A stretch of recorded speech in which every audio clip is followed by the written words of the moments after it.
Alright fancies, let's put on some lashes. You want to start by lining your top waterline with a black eyeliner pencil. This will hide gaps and make the lash look like they're seamlessly yours. I'm using my E.L.F pencil from NARS.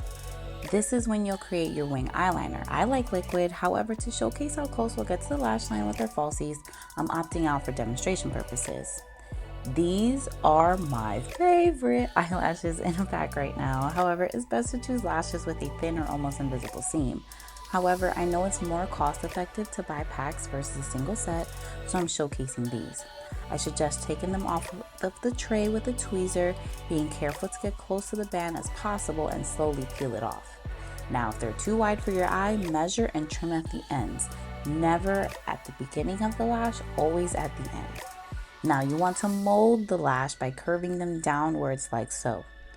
For adhesive, I'm using Duo Lash Glue that dries clear. This is one of the top brands, but Kiss also makes a good one too. Now too little or too much glue can make or break the process, so to make sure we don't use a lot or too little, this is my personal hack. Squeeze the tube until some of the glue has draped over the side. Once you have a dollop form, you'll spread this along the lash seam, making sure to add a bit extra on the corners because we don't need any mishaps happening while we're outside. Damn. This is what it should look like.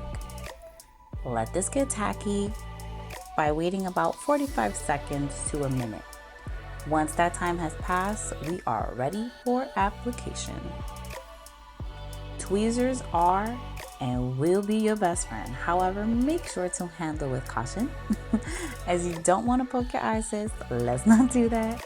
Using the tweezers, grab the middle of the lashes close to the lash seam. This will give you more control during application. Look down into a handheld mirror so you can get a good view. Now getting close to the lash line, we're going to lay down only the center.